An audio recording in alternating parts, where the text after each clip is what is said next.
ഇപ്പോൾ സോഷ്യൽ മീഡിയയിൽ കത്തി നിൽക്കുന്ന ഒരു വിഷയമാണ് ആട് സിനിമ.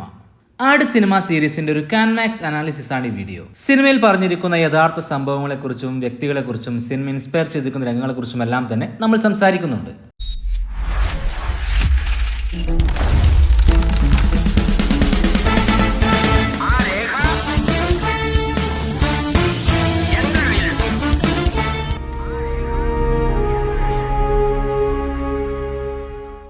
നടൻ മാമുക്കോയുടെ നരേഷനിലൂടെയാണ് സിനിമ ആരംഭിക്കുന്നത്. ആദ്യ പാട്ടിൽ അദ്ദേഹം അഭിനയിച്ചിട്ടില്ലെങ്കിലും സെക്കൻഡ് പാട്ടിൽ ഇരുമ്പ് അബ്ദുള്ള എന്ന കഥാപാത്രത്തെ അദ്ദേഹം അവതരിപ്പിച്ചിരുന്നു.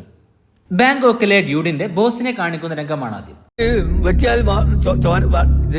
ബോസിന്റെ വീടായി ആദ്യം കാണിക്കുന്നത് ഒരു സ്റ്റോക്ക് ഫുട്ടേജ് ആണ്.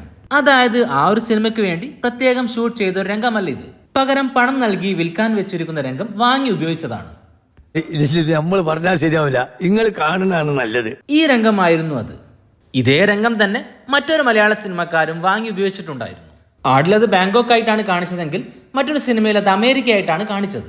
2016 ദിലീഷ് പോത്തൻ സംവിധാനം ചെയ്ത ഫഹദ് ഫാസിൽ ചിത്രമായ മഹേഷിന്റെ പ്രതികാരത്തിലായിരുന്നു ആ രംഗം ഉപയോഗിച്ചത്.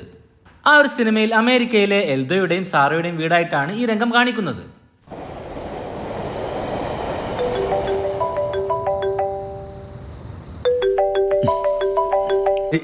നമ്മൾ പറഞ്ഞാൽ ശരിയാവില്ല, നിങ്ങൾ കാണുന്നതാണ് നല്ലത്.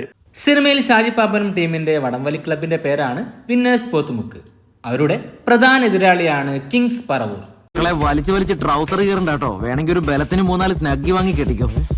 2 സിനിമകളിലും അവർ വടം വലിക്കാൻ പോകുമ്പോൾ കിങ്സ് പറവൂറുമായി ഏറ്റുമുട്ടുന്നുണ്ട്. എന്താണ് പാപ്പ കാലന്റെ വേഷത്തില്? നിന്റെ അപ്പനെ തിരക്കി ഇറങ്ങിയതാണ്. കിങ്സ് പറവൂർ എന്നത് ഒരു യഥാർത്ഥ വടംവലി ടീമാണ്.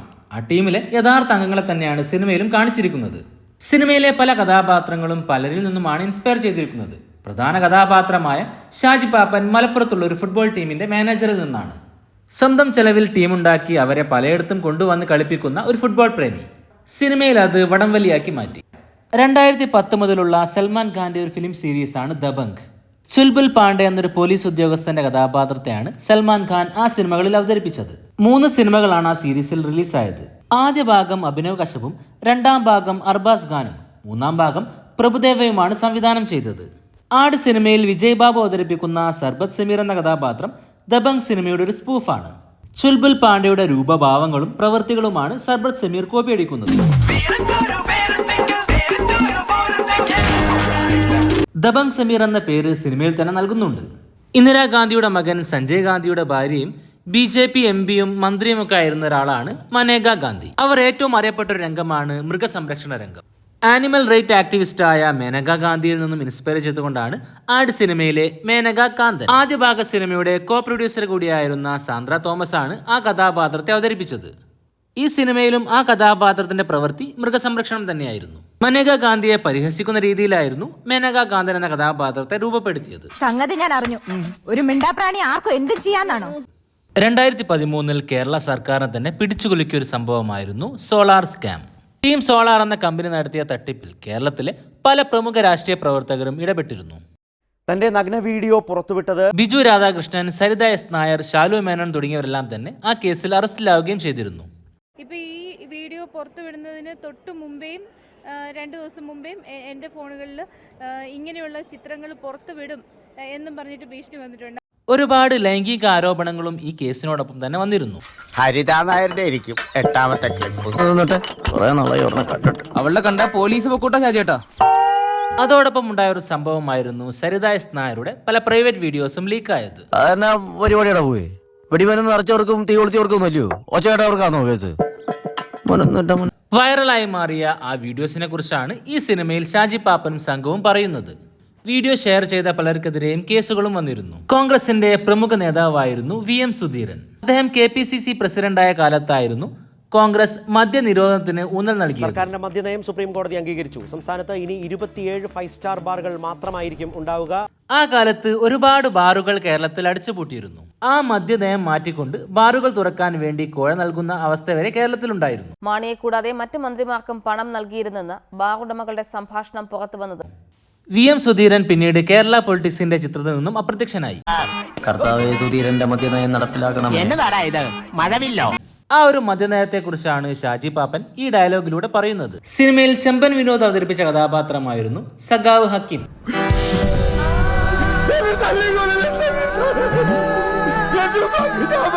ഹക്കീമിന്റെ ഈ ഒരു കരച്ചിൽ രംഗം ഇൻസ്പയർ ചെയ്തിരിക്കുന്നത് TV രാജേഷിന്റെ ഈ ഒരു കരച്ചിൽ നിന്നാകാനാണ് സാധ്യത. നിയമസഭാ തർക്കത്തിനിടയിൽ TV രാജേഷ് വനിതാ വാച്ചൻ വാർഡുകളെ ആക്രമിച്ചു എന്ന PC ജോർജിന്റെ ഒരു വ്യാജ ആരോപണത്തെ തുടർന്നായിരുന്നു അദ്ദേഹം കരഞ്ഞത്. ആട് 2 റിലീസായ ശേഷം ഒരുപാട് രംഗങ്ങൾ യൂട്യൂബിൽ ഡിലീറ്റഡ് സീൻസ് എന്ന പേരിൽ ഇറങ്ങിയിരുന്നു. ആട് 1 സിനിമയിലും ഒരുപാട് രംഗങ്ങൾ ഡിലീറ്റ് ചെയ്ത് ഒഴിവാക്കിയിരുന്നു. ആട് 1 തിയേറ്ററിൽ ഇറങ്ങിയ പോലെ ആയിരുന്നില്ല സിനിമയുടെ OTT വേർഷൻ റിലീസായത്. LJP ആയിരുന്നു ആ സിനിമ റീ എഡിറ്റ് ചെയ്തത്. ആട് 1 സിനിമയുടെ ട്രെയിലറിൽ ഇത്തരത്തിലൊരു രംഗം കാണാം. PP ശശി കേരളം വിട്ട് തമിഴ്നാട്ടിൽ പോയി അവിടെ വലിയൊരു നേതാവായി മാറുന്നത് ചിന്തിക്കുന്ന ഒരു രംഗമായിരുന്നു ഇത്. പക്ഷേ സിനിമയുടെ OTT വേർഷനിൽ നിന്നും ആ രംഗം ഒഴിവാക്കപ്പെട്ടു. ഷാജി പാപ്പന്റെ ഭാര്യയായി സൃന്ദ അവതരിപ്പിച്ച കഥാപാത്രമാണ് മേരി. ഷാജി പാപ്പനെ തേച്ചുകൊണ്ട് മേരി പോയ ശേഷം ഷാജി പാപ്പൻ മേരിയെ കാണുന്നൊരു രംഗമുണ്ട്. ആട് 2-വിലാണ് നമ്മൾ ആ രംഗം കണ്ടത്. എന്നാൽ ആട് 1-ന് വേണ്ടിയും ആ രംഗം ഷൂട്ട് ചെയ്തിരുന്നു. പക്ഷേ സിനിമയിൽ അത് കാണിച്ചില്ല. ആട് 1 സിനിമയുടെ അവസാനം കാണിക്കുന്ന ഷൂട്ടിംഗ് രംഗത്തിൽ ആ രംഗം ഷൂട്ട് ചെയ്യുന്നത് നമുക്ക് കാണാം. പക്ഷെ അന്ന് ഷൂട്ട് ചെയ്ത രംഗം ഉപയോഗിക്കാതെ വീണ്ടും ഷൂട്ട് ചെയ്തുകൊണ്ടാണ് ആട് 2-വിൽ ആ രംഗം കാണിച്ചത്. രഞ്ജി പണിക്കർ അവതരിപ്പിച്ച തോമസ് പാപ്പനും ഷാജി പാപ്പനും തമ്മിലുള്ള ഒരുപാട് കോമ്പിനേഷൻ രംഗങ്ങളും ആട് 1-ൽ കാണാം. പക്ഷെ അതൊന്നും തന്നെ സിനിമയിൽ വന്നില്ല. എല്ലാവർക്കും അറിയുന്നൊരു കാര്യമാണ് PP ശശി എന്ന ഇന്ദ്രൻസിന്റെ കഥാപാത്രം MM മണിയിൽ നിന്നുമാണ് ഇൻസ്പയർ ചെയ്തിരിക്കുന്നത്. CPIM ഇടുക്കി ജില്ലാ സെക്രട്ടറിയും MLAയും പിന്നീട് മന്ത്രിയുമായിരുന്നു അദ്ദേഹം. അതുപോലെ തന്നെയാണ് ഇന്ദ്രൻസിന്റെ കഥാപാത്രത്തെയും സിനിമയിൽ കാണിച്ചിരിക്കുന്നത്. MM മണിയുടെ സംസാര ശൈലിയും ആംഗ്യങ്ങളുമെല്ലാം തന്നെ ഇന്ദ്രൻസിന്റെ കഥാപാത്രത്തിന് നൽകിയിട്ടുണ്ട്. മണി ആശാന്റെ വിവാദമായൊരു പ്രസംഗമായിരുന്നു ഇത്. ആ പ്രസംഗത്തെയും തുടർന്നുണ്ടായ സംഭവങ്ങളെല്ലാം തന്നെ സിനിമയിൽ അതുപോലെ തന്നെ കൊണ്ടുവന്നിട്ടുണ്ട്. നമ്മൾ കൊന്നു തള്ളിയിട്ടുണ്ട്, തല്ലിക്കൊന്ന് ഏലക്കാട്ടിൽ കുഴിച്ചിട്ടിട്ടുണ്ട്. MM മണിയുടെ 1, 2, 3 പ്രസംഗം എന്നായിരുന്നു അതറിയപ്പെട്ടത്. അതിന്റെ പേരിൽ അദ്ദേഹത്തിനെതിരെ കേസും വന്നിരുന്നു. 1982-ൽ അദ്ദേഹം പ്രതിയായിരുന്ന ഒരു കേസായിരുന്നു അത്. അക്കാലത്ത് തന്നെ അദ്ദേഹത്തെ ആ കേസിൽ വെറുതെ വിടുകയും ചെയ്തിരുന്നു. ഈ ഒരു പ്രസംഗത്തെ തുടർന്ന് കേസ് റീഓപ്പൺ ചെയ്യുകയും പിന്നീട് വീണ്ടും തെളിവില്ലാത്തതിനാൽ കേസ് തള്ളിപ്പോവുകയും ചെയ്തു. സിനിമയിൽ PP ശശിയുടെ സംഭവവും അതുപോലെ തന്നെയാണ് കാണിച്ചിരിക്കുന്നത്. പ്രസംഗത്തെ തുടർന്ന് കേസ് ഉണ്ടാവുന്നുണ്ട്. 2ാം ഭാഗത്തിലാണ് PP ശശി MLA ആകുന്നതും മന്ത്രിയാകുന്നതും. ആ സമയത്ത് യഥാർത്ഥത്തിൽ MM മണിയും അങ്ങനെ തന്നെയായിരുന്നു. ആട് 2-വിലും MM മണിയുടെ വിവാദമായൊരു പരാമർശത്തെക്കുറിച്ച് പറയുന്നുണ്ട്. പ്രതിപക്ഷത്തിന്റെ സപ്പോർട്ടോട് കൂടി പെമ്പിളை സമരം എന്നൊരു സമരം ഇടുക്കിയിലുണ്ടായിരുന്നു. ആ സമരത്തെ പരിഹസിക്കുന്ന രീതിയിൽ MM മണി ഒരു കാര്യം പറഞ്ഞിരുന്നു. പെമ്പിളെ ഒരുമ നടന്നു, അന്നും കുടിയും സകല വൃത്തികളും നടന്നിട്ടുണ്ട് അവിടെ. മനസ്സിലായില്ലേ? ആ വനത്തിൽ അടുത്തുള്ള കാട്ടിലായിരുന്നു പണി. സമരമെന്ന് പറഞ്ഞു കുറ്റിക്കാട്ടി നടന്നോ ഒന്നും എന്നെ കൊണ്ട് പറയിക്കണ്ട. ഇന്ദ്രൻസിന്റെ ഈ ഡയലോഗ് എല്ലാം തന്നെ സൂചിപ്പിക്കുന്നത് ആ ഒരു കാര്യത്തെക്കുറിച്ചാണ്. ഒരു റൂമിനകത്ത് നടക്കുന്ന ഒഫീഷ്യൽ മീറ്റിംഗിനിടയിൽ വിളിക്കാതെ വന്നുകൊണ്ട് വീഡിയോ എടുത്ത മാധ്യമപ്രവർത്തകരെ പിണറായി വിജയൻ പുറത്താക്കിയിരുന്നു. അന്ന് അവരോട് അദ്ദേഹം പറഞ്ഞ വാക്കുകൾ ഏറെ വൈറലായിരുന്നു.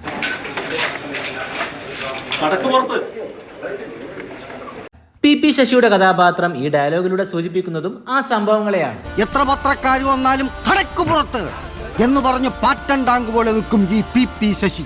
ആട് 2-വിലേക്ക് എത്തുമ്പോൾ ആദ്യ ഭാഗത്തിലെ കഥാപാത്രങ്ങളുടെ സ്വഭാവത്തിൽ ചില മാറ്റങ്ങൾ വരുത്തിയിട്ടുണ്ട്.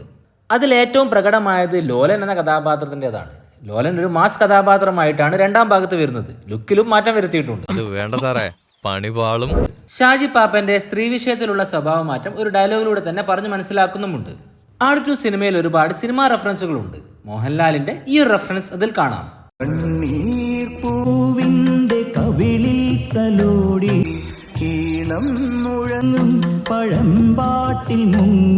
സിനിമയിൽ ബൈജു അവതരിപ്പിച്ച പഞ്ചായത്ത് പ്രസിഡന്റ് എന്ന കഥാപാത്രം ജീപ്പ് ഓടിച്ച് ആൾക്കാരുടെ മേത്തേക്ക് ഇടിച്ചു കയറുന്ന രംഗമുണ്ട്. ഈ രംഗം എവിടെ നിന്നെങ്കിലും ഇൻസ്പയർ ചെയ്തതല്ല. പക്ഷേ ഈ രംഗം അഭിനയിച്ചതിന് ശേഷം ബൈജുവിന്റെ യഥാർത്ഥ ജീവിതത്തിലും ഇത്തരത്തിലൊരു രംഗം ഉണ്ടായിട്ടുണ്ട്. സിനിമാ നടൻ ബൈജു മദ്യലഹരിയിൽ അമിത വേഗത്തിൽ കാർ ഓടിച്ച് സ്കൂട്ടർ യാത്രക്കാരനെ ഇടിച്ചു തെറിപ്പിച്ചു. 2ാം ഭാഗം സിനിമയുടെ പ്രധാന സംഭവം തന്നെ ഒരു പൊളിറ്റിക്കൽ മൂവ്മെന്റ് ആണ്, നോട്ട് നിരോധനം. വളരെ രസകരമായി തന്നെ ആ ഒരു സംഭവം കഥയിൽ ബ്ലെൻഡ് ചെയ്തിട്ടുമുണ്ട്. 2016-ലാണ് നോട്ട് നിരോധനം ഉണ്ടാകുന്നത്. എന്നാൽ നോട്ട് നിരോധനത്തിന് മുമ്പ് തന്നെ GSTയെ കുറിച്ച് ഈ ഒരു സിനിമയിൽ ബിജുക്കുട്ടന്റെ കഥാപാത്രം പറയുന്നുണ്ട്. അയ്യോ, 1000 2000 എന്നെ GSTക്കാർ പിടിക്കോ? പക്ഷേ GST നിലവിൽ വന്നത് 2017-ലാണ് താനും. ആ കഥാപാത്രത്തിന്റെ ഒരു പ്രവചനമായിരിക്കാം അത്. തിരുവനന്തപുരത്തൊരു പാർട്ടി ഓഫീസ് ആക്രമണം നടന്നപ്പോൾ അതിന് യാതൊരു ബന്ധവുമില്ലാതിരുന്ന കുമ്മനം രാജശേഖരൻ ഫേസ്ബുക്കിൽ ഇത്തരത്തിലൊരു പോസ്റ്റ് ഇട്ടിരുന്നു. ഐ ആം സേഫ് എന്ന് പറയുന്ന ആ ഒരു ഡയലോഗ് അന്ന് സോഷ്യൽ മീഡിയയിൽ വളരെ വൈറലായിരുന്നു. കുഴപ്പമില്ല, ഞാൻ സേഫാ. ആ ഒരു സംഭവത്തെയാണ് ധർമ്മജന്റെ ഈ ഡയലോഗിലൂടെ ഓർമ്മിപ്പിക്കുന്നത്. ആട് സിനിമ ഒരു ഹോളിവുഡ് സിനിമയുടെ കോപ്പിയടിയാണെന്ന് പലരും വാദിക്കാറുണ്ട്. 2000-ൽ ഗൈറിച്ചി സംവിധാനം ചെയ്ത സ്നാച്ച് ആയിരുന്നു ആ സിനിമ. ബ്രാഡ് പിറ്റ്, ജെയ്സൺ സ്റ്റാഥം തുടങ്ങിയവരൊക്കെ അഭിനയിച്ച ആ സിനിമയിൽ ഒരുപാട് ഗ്യാങ്ങുകളെ കാണിക്കുന്നുണ്ട്. ആ സിനിമയുമായി ആട് സിനിമയ്ക്ക് ചെറിയൊരു ബന്ധം മാത്രമേ ഉള്ളൂ. സിനിമയുടെ കോർ പ്ലോട്ട് ഏകദേശം ഒരുപോലെയാണ്, പക്ഷേ സിനിമയുടെ ഒരു രംഗം പോലും ഒരുപോലെയില്ല. ഈ സിനിമയിൽ നീലക്കൊടുവേലിയാണ് എല്ലാവരും തേടുന്നതെങ്കിൽ ആ സിനിമയിൽ ബാങ്കിൽ നിന്നും കട്ടെടുത്ത ഒരു ഡയമണ്ടാണ് എല്ലാവരും തേടുന്നത്. അത് വിൽക്കാൻ ശ്രമിക്കുന്നതും അത് തേടി പലരും വരുന്നതാണ് സ്നാച്ച്. ആടുമായി അതിന് യാതൊരു ബന്ധവുമില്ല. ഡയമണ്ട് കൈവശമുള്ളയാളെ കൊല്ലാൻ വരുന്ന ഗ്യാങ്ങിന്റെ കൂടെ ഒരു പട്ടിയുമുണ്ട്.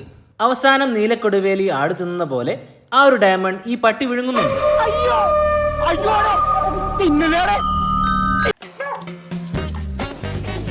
സ്നാച്ച് സിനിമയിലെ ഒരു രംഗം അതുപോലെ തന്നെ ആട് 2 സിനിമയിൽ ഉപയോഗിച്ചിട്ടുണ്ട്. മരണം തൊട്ടു മുമ്പ് എത്തുമ്പോ ശരിക്കും നമ്മൾ എന്താ ചെയ്യേണ്ടതെന്ന് അറിയാതെ പേടിച്ചൊരളിഞ്ഞ മോന്തേ നിൽക്കും. ദേ ഇതുപോലെ.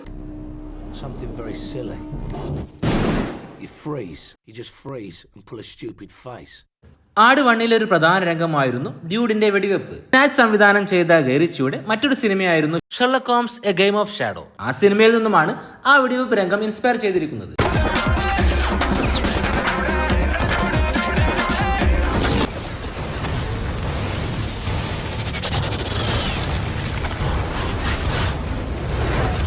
ആട് സിനിമയിൽ ഇത്തരത്തിലുള്ള കാര്യങ്ങൾ നിങ്ങൾ കണ്ടെത്തിയിട്ടുണ്ടെങ്കിൽ അവ കമന്റ് ചെയ്യുമല്ലോ. ആട് 3 സിനിമയെക്കുറിച്ചുള്ള നിങ്ങളുടെ പ്രതീക്ഷകളും അഭിപ്രായങ്ങളും കമന്റ് ചെയ്യുമല്ലോ. ചാനൽ സബ്സ്ക്രൈബ് ചെയ്യാതെയാണ് നിങ്ങൾ വീഡിയോ ഇതുവരെ കണ്ടതെങ്കിൽ ചാനൽ സബ്സ്ക്രൈബ് ചെയ്യുന്ന കാര്യം പരിഗണിക്കുമല്ലോ. മറ്റൊരു രസകരമായ വീഡിയോയുമായി വീണ്ടും വരാം. പീസ്. നോട്ട് നിരോധിച്ചുകൊണ്ട് ഒരു റിലാക്സേഷൻ. സ്വന്തം ഭാഷയാണ്ട് പിന്നെ ഒരു റിലാക്സേഷൻ ഉണ്ട്.